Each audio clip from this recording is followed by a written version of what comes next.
New Thought Media Network. We are a global broadcast network of positive music, media, and entertainment, inspiring humanity's evolution along the journey of enlightenment and creating a world of love, peace, empowerment, and prosperity for all. New Thought Media Network. Positively inspiring.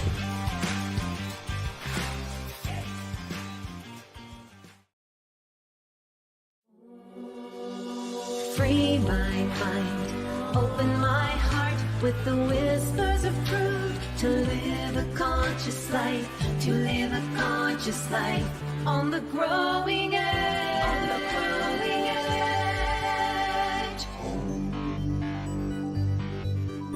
And now, here's Allie. Hello and welcome to Growing Edge Live. I'm Allie Benjamin, and it's my great joy to be here every week interviewing amazing people, soul-centered individuals that are channeling their time, talent, energy, creativity, their resources into doing good work in the world and bringing people together in love and unity. And today I have an amazing couple of guests. Well, maybe there's more than a couple. You'll have to wait and see. Sheila and Marcus Gillette are my guests today, and I'm going to read a little bit about them, but you're going to get to know them in person. So Sheila Gillette. Sheila Gillette is a channel, pioneer, author, and spiritual mentor. Over the past 25 years, Sheila and Marcus have empowered and educated thousands of people worldwide through intimate conversations with THEO. Sheila has been a direct voice medium for THEO, a collective of 12 archangels, since her near-death experience in 1969.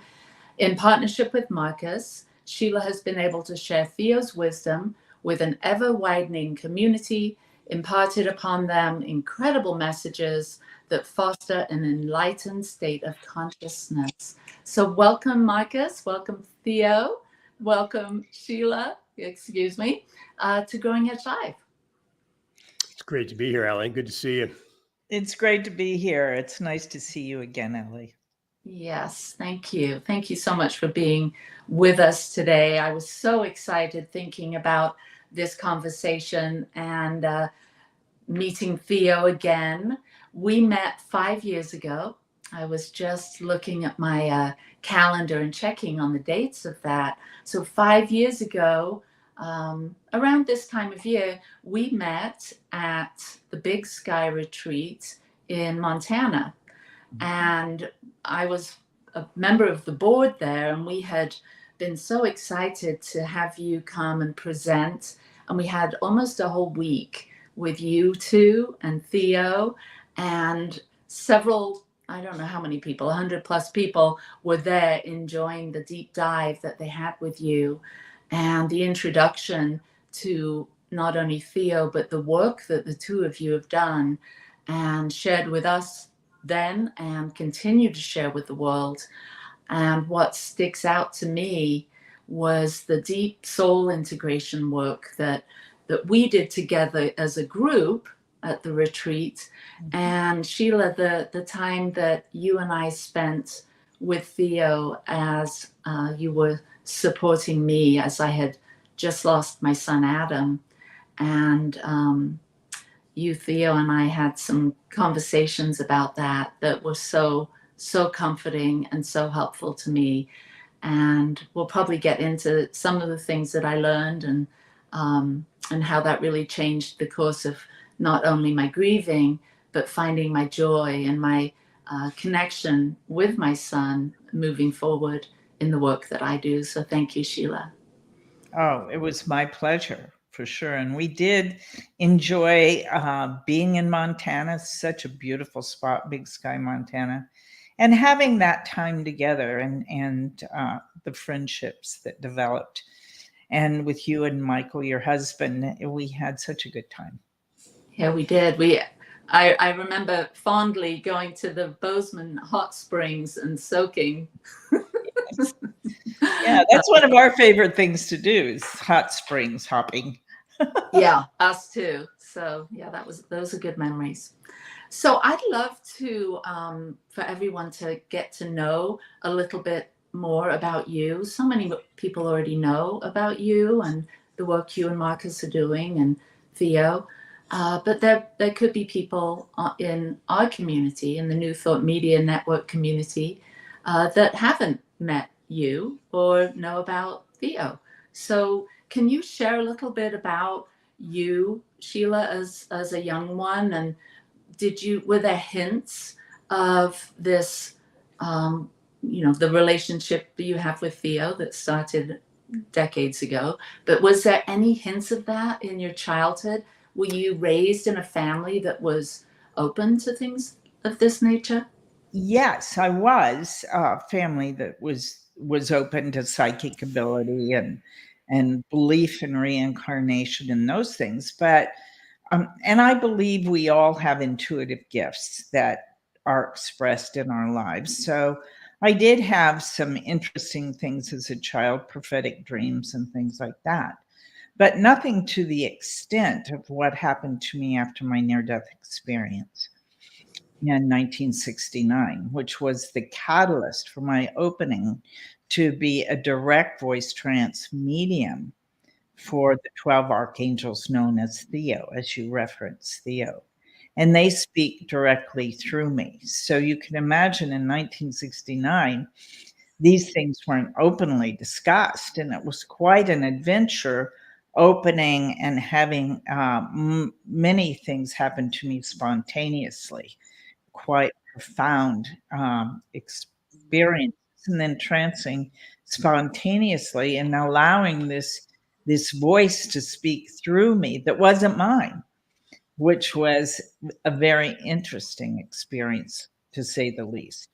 But as Theo came through and has given over 5 decades now information and guidance and transformational teachings that have changed my life and many others, and opened people to recognizing that, yes, we're spiritual beings having a human experience, and that we all have intuitive gifts that we can expand and explore. Yeah. I can only imagine. How old were you when you had the near death experience, and what was your life situation like at that time?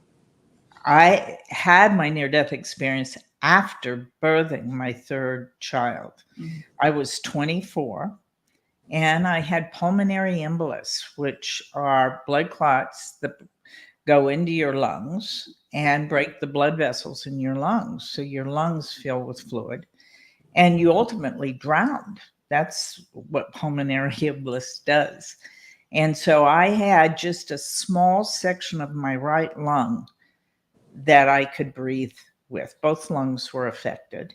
And the doctors were preparing my family that I wasn't going to live through the day. So I was in intensive care. I had this brand new preemie baby because she came a month early. And I was saying, hey, God, give me a job. I will do anything, because I had 2 little kids at home and a brand new baby, and I wanted to be their mother. I wanted to stay on the planet for them.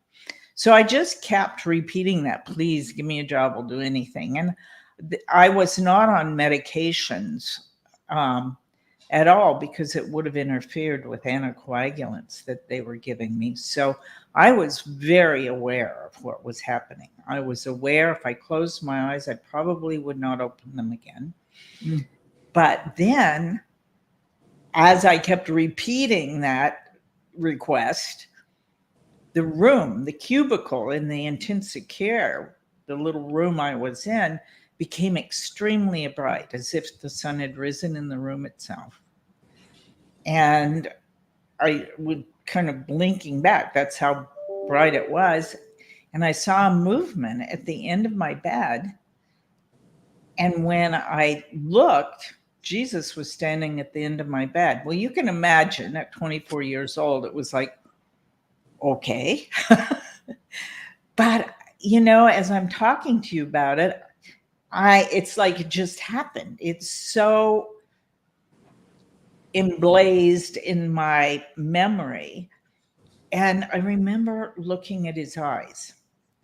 They were hazel green and so kind. And he took his arms and he folded them like this inside this garment that had big, deep sleeves.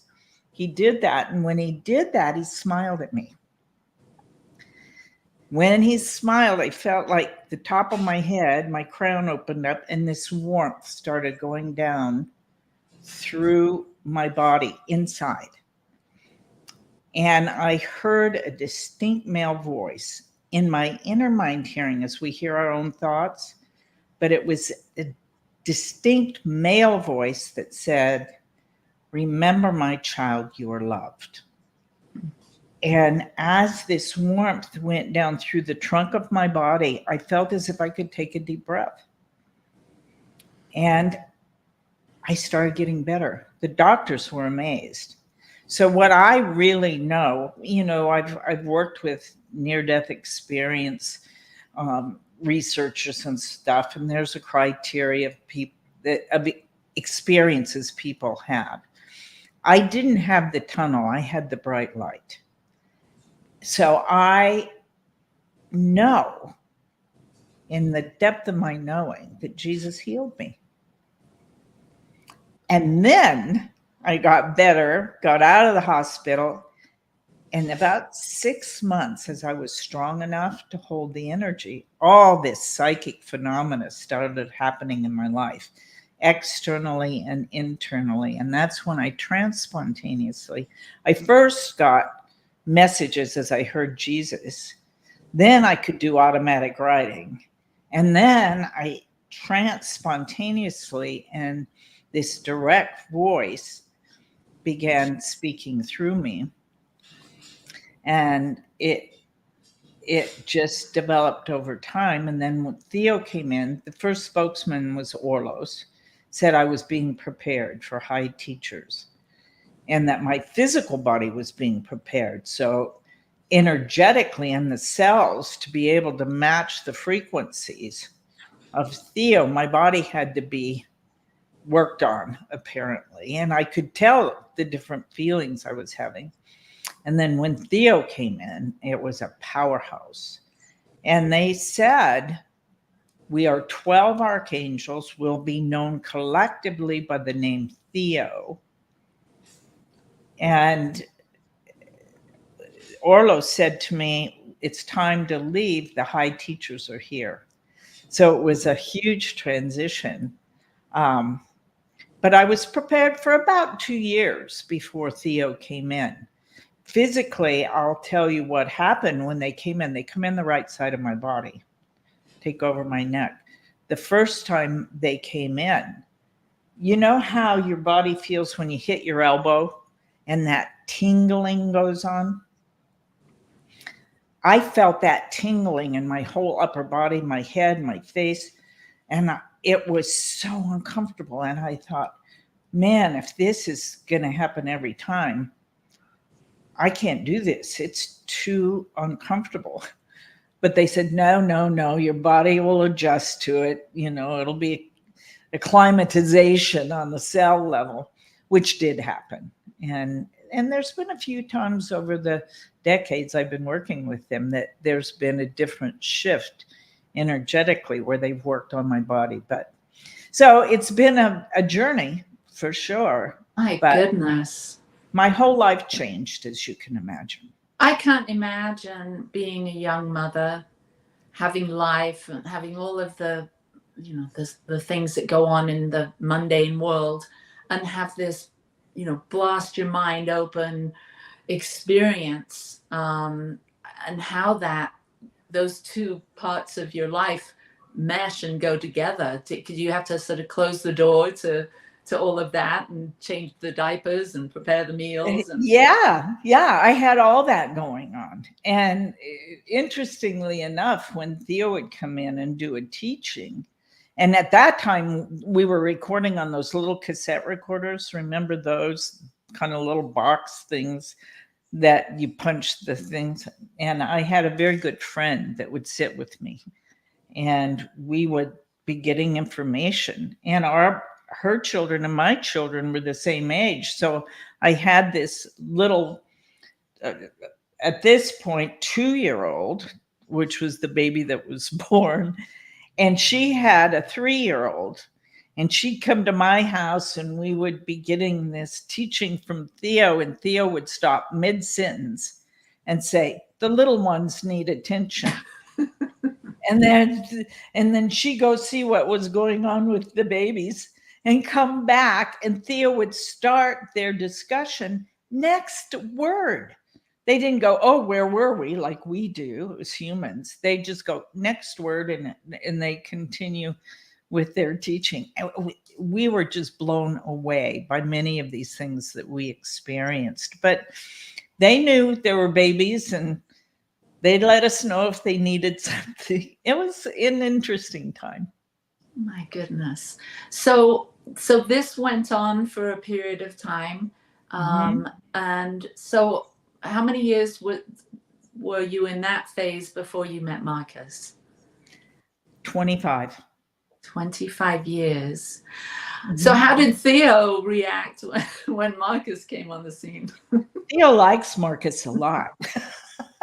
Yeah, we have a good relationship. I do. Hallie. Yeah. You know, Hallie, I always knew when this started happening that I was to have a partner. But, you know, I'd kind of given up on that after 25 years of not having one that would work with me. I went, okay. So many other things had come to fruition that I trusted that. And, you know, we often say we could not have met each other before that moment. Neither one of us would have been ready for the relationship that we have, because we didn't have a relationship to ourselves that we have now individually. And that's really the key to having a strong relationship. As you know, with Michael, you know, the moment you met, it couldn't have been before or after. I mean, it was like the perfect soul moment of meeting. And it, you know, it was just immediate. Immediate for me. Marcus took a minute. It took a step, took a moment. But I met him and I thought, uh-oh, this is bigger than both of us. You know, it just, there was that depth of no doubt. I was a little slower on the uptake, maybe. The fear of what if he doesn't get how important this is? But he did. And here we are. So Marcus, Sheila said it took a moment. What was going on with you when you met this what was happening? Woman? So I had been given her first book, The Fifth Dimension, Channels to a New Reality, back in '95. And it was a great book and I loved it. And when I had the opportunity presented to me by a mutual friend of ours, Allie, from Santa Fe, who had moved to Scottsdale, where I was living, to meet Sheila, have a glass of wine with her before we went to see her the following night to channel THEO. I was like, yeah, I'd love to meet her. It'd be great, you know? And so I wasn't in that, I had no expectations of anything more than just having a really nice time visiting with someone who I really admired. And then she had an energetic experience. And I think that just because I was a fan of hers at the time, there wasn't any sort of notion that it would be more than that. But then we both realized, yeah, something was going on here. And so I had to shift out of being a fan into being a prospective mate, you know, so there's a little paradigm shift that took place there. But it didn't take long. It didn't take long. We both knew energetically, soulfully, you know, it was a connection that manifested in a way that I'd never experienced before in my life up until that point. Beautiful. And how long have the two of you been together now? 27 years. Oh, same as Michael and I, 27 years. Yeah, I remember that. So to go back a minute, so some people are hearing about THEO right now for the first time and just like mind blown, probably like, what is this? So have have you ever landed on Theo's purpose for sharing guidance with you? Like, is this, I mean, there's so many questions about, you know, what's the intention behind, for Theo, this group of 12? Sure. Yeah, they've said the reason that they're here is the fifth dimension is now fully in place. They're here as mentors and teachers in this time, because in this time there's a tremendous consciousness shift. The old patterns that have been passed along for thousands of years, generationally, don't work anymore. And this is a time of great change in our consciousness and how we interact in the world, and how relationships are part of the process of change. Relationships are preferential now, not needy, out of that old paradigm. So they're here to teach us a new way of being, an expanded way of being, expanding the aperture of our perceptions rather than this myopic way we've lived for thousands of years. So when you first met Theo 50 years ago, was it evident that, well, in 2024 or around 2020 or so, that will be the time that we're really going to jump in to this new dimension, or try and help people make this transition? So were you just building up to that for all the decades prior to this time? Yes, for a short answer. The fifth dimension was in the process of development, let's say, of us developing in with it, and was completed by 2012. Mm. And at that time, and when my book, The Fifth Dimension, came out, they spoke in the last chapter about the time we're living in now and how these changes would begin and what it would look like. And so we're living that right now, the changes of consciousness in us as individuals, but in the world as well.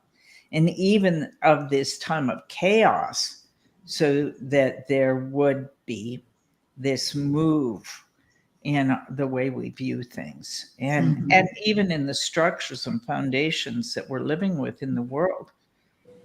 Has Theo ever shared what their view is on why humanity is here on Earth? Like, what our goal is? It's an individual soul choice of each and every one of us to incarnate. We're not demanded, and that the earth is only one choice. There are billions of choices for a soul to make, and that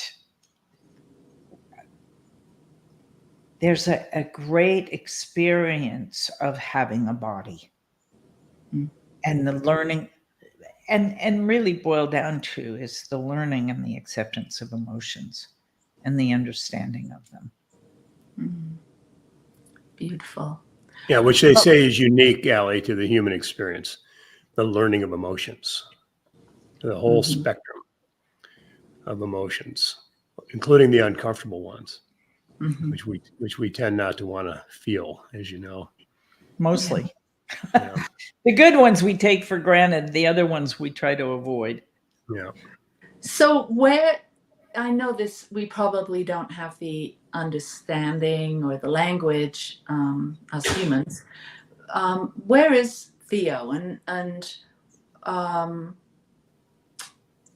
what does Theo do when Theo's not talking to Sheila? Like, so I know this is like really human kind of, ideas, physicality, and where are they and what are they doing? But Sure. like, is there any clarity on where Theo is, and what's Theo doing when he, she, it, they aren't speaking with Sheila?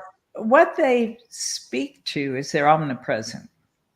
So they're here to assist all of us. And what we found in our experience, Marcus and I, in our mentoring programs, it's so often we hear people say, I know Theo sent me here, or Theo showed up on my iPad in the middle of the night.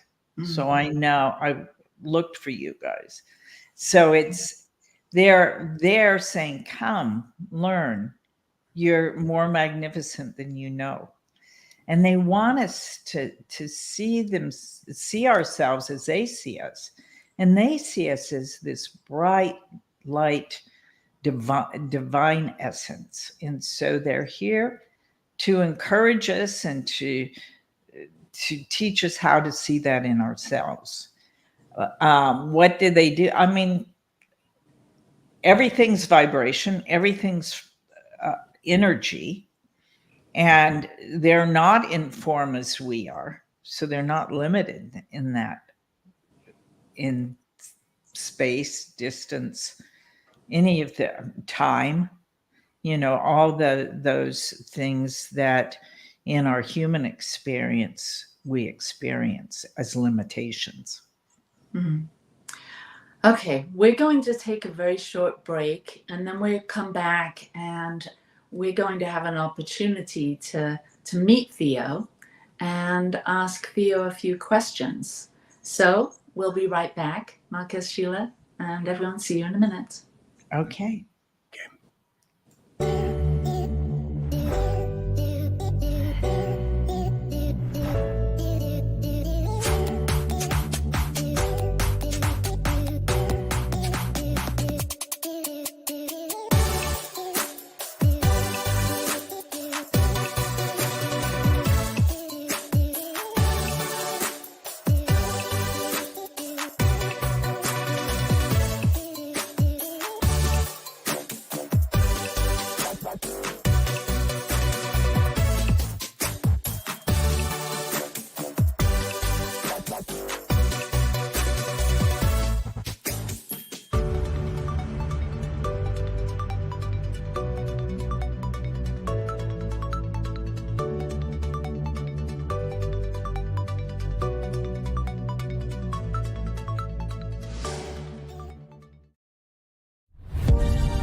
Please help us say thank you to our organizational sponsors, including the Hefferland Foundation, Affiliated New Thought Network, International New Thought Alliance, Science of Mind Archives and Library Foundation, Center for Spiritual Living Denver, Center for Spiritual Living Midtown, New Thought Philadelphia, Planned Happiness Institute, Summit Center for Spiritual Living, One Heart Retreats, Center for Spiritual Living on the Lake, Unity Kitchener, Unity Spiritual Center, Ottawa, Om Center for Spiritual Living, Satya Center, Begin Within Ministries, Center for Spiritual Living North Jersey, Unity of Savannah, and the Center for Spiritual Living Seattle,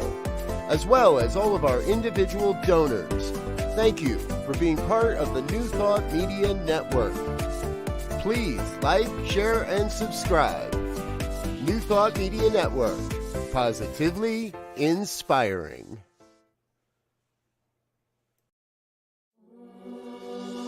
Free my mind, open my heart with the whispers of truth. To live a conscious life, to live a conscious life on the growing edge. On the growing edge.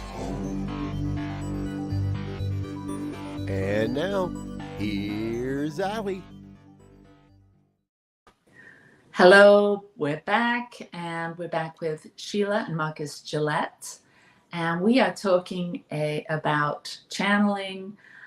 We're talking about why Theo chose Sheila, and we're going to actually have a chance to meet Theo. So the two of you work together. I've seen you together on stage bringing Theo in, and there's a certain magic that you and Sheila and Marcus together create a wonderful atmosphere. And you do this together and have created a relationship with Theo. Can you talk a little bit about what it is you do, the three of you together, and how that's evolved over the course of your working together?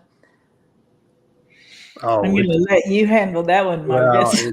it's so much fun. You know, Allie, you've seen the joy we have when we're working together. It's so much fun. And, you know, when I first met Theo, I had the experience of, I found my teachers, right? You know, when we get to that point in our path where what we're hearing is truth. You know, I mean, it's just been such clear wisdom that's come through Sheila. I mean, she's just the most impeccable vehicle for this information to come through her. And for me, you know, I have to I have the best job on the planet. I get to talk to 12 archangels. I get to ask the questions, you know, and a lot of them are big questions, and a lot of them are really important questions that, you know, that people want to know how to feel incredibly comfortable in their skin, and they want to have incredible relationships.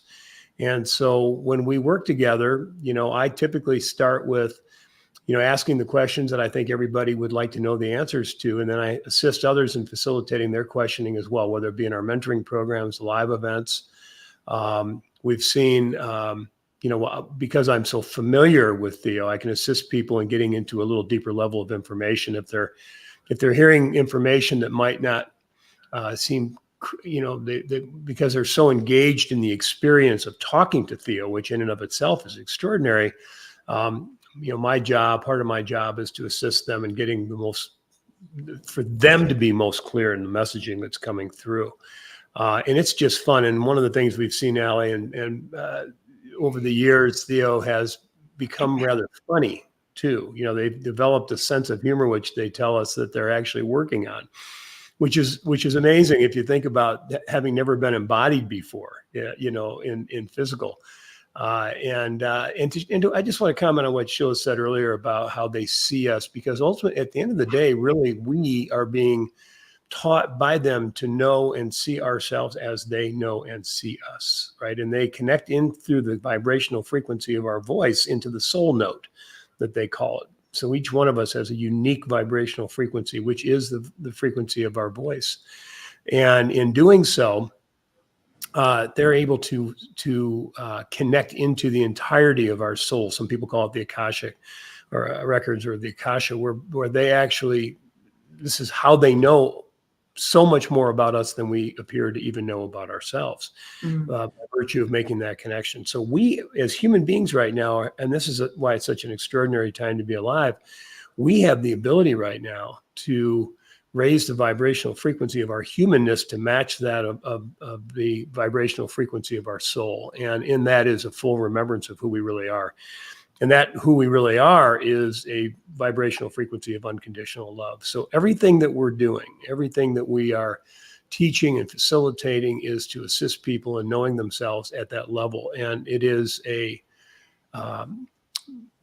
it's an unprecedented level of spiritual and psychic connection, but it's also a level of loving the self at a deeper level than ever before. And that just affects every single thing that happens in our lives, whether it be all of our relationships, connecting into our spiritual and psychic abilities, you know, magic and miracles becoming very ordinary, or I wouldn't say ever ordinary. The extraordinary is becoming our new ordinary, as it just said on our website that Michael put up there. But yeah, it's just a super fun job to be able to facilitate transformation and awareness that's coming through Sheila for those that are asking the questions. Beautiful. Beautiful. Well, I noticed we have a question that's popped up, and I think I'd like to address Theo with this question. From Alex. She says, I had an NDE when I was 16. I'm wondering, does Theo pick and choose who they will communicate through, or does it depend on where you are at spiritually to have the ability to hear them?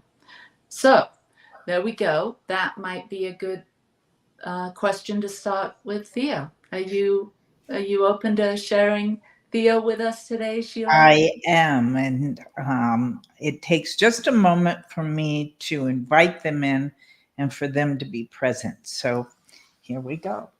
Get comfortable in my chair.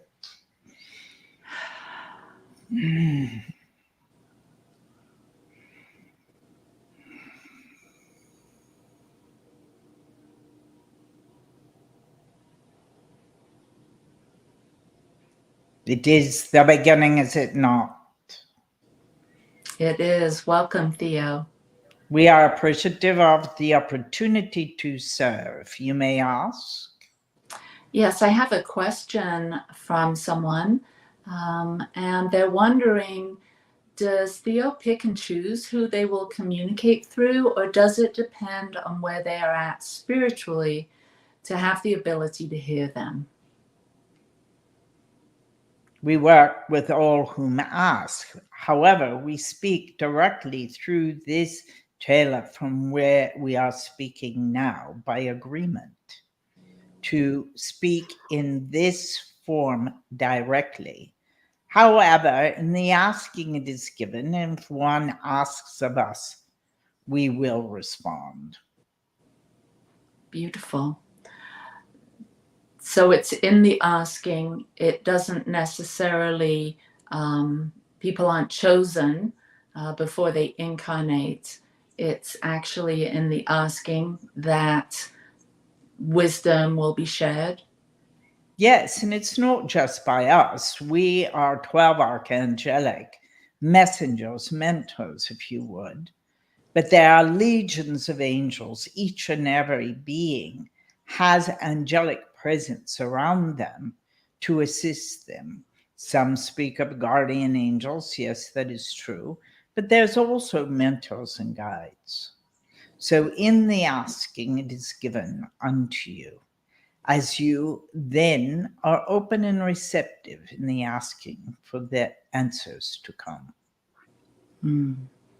Beautiful.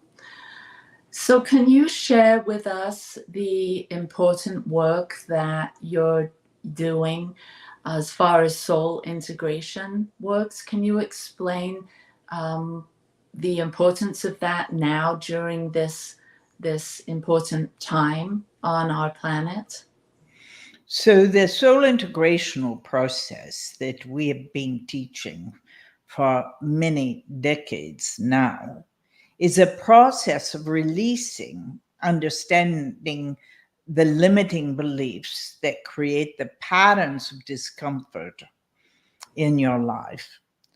That they are beliefs that are held, that one adopted or created in a moment of challenge, but those beliefs can be changed. And what the integrational process allows is a recognition of that growth, of rewriting the script. Events or challenges won't change. That's the curriculum of life, and that's history. But the belief that one adopts about the self of not being enough, not being worthy, are beliefs that can be changed in the sense of recognizing who you are and coming forward from the event or challenge or story, some speak of, into the present moment, identifying who inside of you, we call them little aspects of the soul that fragmented in those challenges and are frozen in that moment as the truth of your being. When the adult you communicates and loves them forward in the integrative process. If all beings on your planet would integrate, change those belief systems that have been passed along for thousands of years, generational patterning, many call it, the entire world will change and the interactions in it. You would have peace. I'm thinking about the times that we're in currently, there seems to be a lot of division, especially here in the United States, around the world, but we're here in the United States, and it seems that it's a difficult time for us to feel safe and to maybe stay in a place of being at peace with ourselves when everything around us seems to be changing, adjusting, and the things that are coming up that are causing these divisions have people's emotions really intense. Is there something that we can do when we're faced with people that have beliefs and opinions so different from ours, and we may feel that they're not on the right track and we're on the right track, and they think they're on the right track and we're on the wrong track? And how do we find peace within ourselves during this turmoil that's going on around the planet? Firstly, we would say the reflection of what's happening on your planet is from the inside out. It's the inner conflict of the individuals, the humans, that are being reflected in the world atmospherically. So that's why we brought forth the integrational process, because peace within will bring peace externally. So you're just seeing the chaos in the individuals expressed. However, when saying this, there needs to be the chaos for change to occur. That which has been hidden or under the surface has risen to the surface to be seen, so that in individual ways you can change and understand the self better and change those belief systems of not enough, not worthy in your individuals, that then they're not subjugated to the opinions of others any longer. One can make the choice through that solid state of unconditional love of self and allow that love of others to come forward. So this dissatisfaction had to surface, and it's global, it's not just in the United States. As this is being done, all of this is being seen, it's when the foundational structures will be changed. It's not the politicians that change, but politics will change in the process. And it is the arts and sciences that will be the leaders. The gifts of awareness and creativity and expansion and innovation. And the shift of consciousness on the inner for each and every individual, in the recognition that you are spiritual beings, having a human experience and letting go of judgments of others, because you let go of the judgment of the self, and that you see through the lens of compassion and empathy. Beautiful. I'd like to ask Marcus if you have a question for Theo. You're so accustomed to asking Theo questions. Yeah, and I think this is such a great topic too, Allie. Theo, you've been talking about soul-centeredness, and I'd like you to talk a little more about moving into the state of being in which we are feeling so centered in ourselves and our soul, so connected, that to Allie's question about reactivity to external circumstances, I mean, we can be in that state of being without having to be reactive at all to anything happening externally. I'd like you to talk a little more about that, please. Understand this: the part of self that is reactive is not the adult. It is these little fragmented aspects of self that become fearful and react in certain stimulus, react to the outer world from the emotional body. And in the integrative process, what you learn is to calm reaction, to calm those parts of self that are the reactors. You love them forward so that when there is challenge, you have the confidence in knowing non-reactive to responsive, which is a much calmer place to be. And the ability to see the truth in whatever is occurring rather than perceived fear of what if something terrible will happen. You can then move into what if something good is happening from whatever challenge might be. Challenge is just the curriculum of life, of change, of consciousness that is a gift you give yourself. If I may ask a follow-up, Allie, if you would just share with us, Theo, then how to convert judgment into compassion. So as we are finding ourselves judging others for their beliefs or their actions, how do we move into compassion and out of judgment? So as you become aware that each of you react from the emotional body, parts of self that have not fully matured, are still stuck in life experiences that have informed them into their default system of fright, flight, fear, and judgment.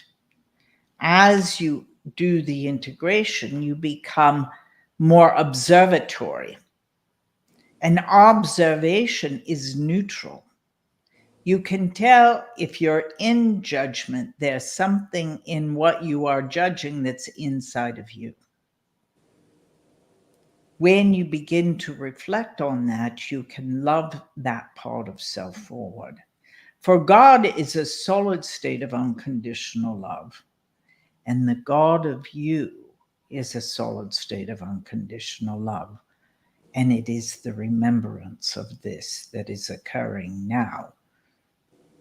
To each and every one of you, this is the time you've incarnated for. You may ask. Marcus, do you have any? I do have one follow-up. Yeah, Allie, thank you. Theo, you've mentioned so many times to us, you've guided us to ask, what would love do in any circumstance? What would love do, in your opinion? More love. Not judgment. It's observing that most of chaos comes out of fear. So what does fear need? More love, doesn't it? And that transforms. And that seems very general. And it appears to be general because each experience has its own velocity and energy, yes? But each thing can be resolved with love, not judgment or fear. Fear and faith ask the same of you, to believe in something that is yet unseen. So we encourage faith with love. You may ask. Thank you, Theo, for being with us today and sharing your message of love and integration. Is there anything else you'd like to say before we say goodbye to you for today? You are all worthy of a life well lived, of the life you wish to live and to experience. There's no limitation. It is only in thought. Thank We you. are complete. God's love unto you. Thank you. Good day. Bye-bye.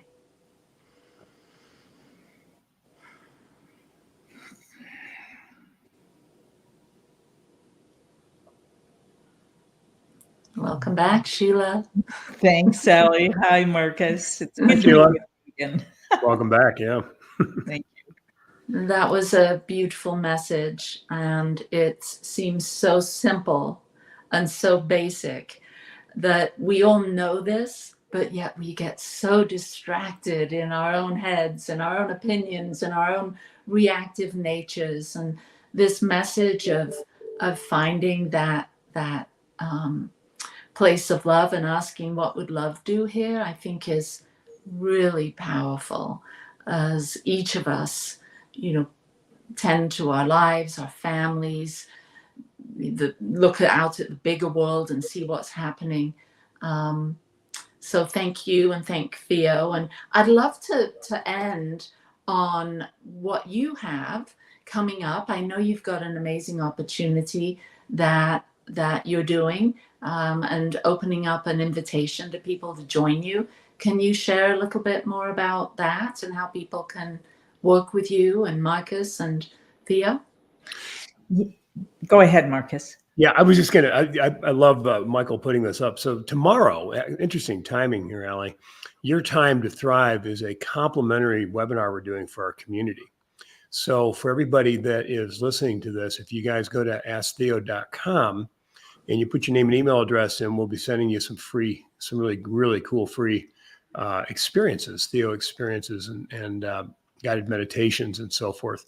Tomorrow, it's Your Time to Thrive is a complimentary Ask THEO Live webinar. You'll get a chance to meet THEO live as Sheila channeled here, but it's going to be talking about a 12-week program starting on August 6th, which is 12 90-minute live sessions with us and THEO called Thrive, the Soul Integration Experience. And in this live 12-week program, it's a life-changing, transformative program in which the touch that we just touched on today with regards to the soul integration process. Now we're going to go into a much, much deeper dive into who we really are, and assisting everybody to remember who we are and to raise our vibrational frequency in a way that everything can change in our lives. Relationships become much more soulfully connected. We get really good at establishing and maintaining healthy boundaries. Our health can improve. Our psychic and spiritual connection can improve. We can collapse time frames as it relates to manifesting and creating a life we'd love to live, and assisting us in removing or transforming, rather, all of those limiting beliefs that have been holding us back or creating fear or resistance. It's remarkable what we get done over a 12-week period, and a global family, soul family, as THEO calls it, Allie, coming together in a way that's so beautiful. The tapestry, the global tapestry that gets woven in these programs. We have lots of opportunities to connect. We have a private online forum. We've got breakout groups. We have all kinds of wonderful friendships and collaborations even that are created in these programs. So that's coming up starting August 6th. And tomorrow is a free, Tuesday, the 23rd, is a complimentary webinar that's going to talk about that. And you'll get a chance to meet THEO as well. Well, it's perfect timing. It is perfect timing, as always. As always. Yeah, well, really good. I'd love to say thank you, and I am saying thank you to both of you and to THEO for being here today and sharing your message of love and unity. I usually end each program with a question, but you've already answered it. And the question is, we all know the song, What the World Needs Now is Love, Sweet Love. What else does the world need now? So do you have any more to add? Compassion. For ourselves Humor. and each other. Humor. Yes. Humor and compassion. Yes. Well, thank you very much for being here today. I know that your messages have touched people's souls. Alex is saying thank you, powerful info. And thank you, Sheila. Thank you, Marcus. And we'll see you in the future. And thank you, everyone, for being here this week. And it's been such a joy to connect and to go deep and to be reminded that we have it all right here. It's our power to love and come from love. So thank you again. Peace and blessings to you wherever you are. And I'll see you next week. Mwah. Bye-bye. Lots of love. Free my mind, open my heart with the whispers of truth to live live a conscious life, to live a conscious life on the growing edge.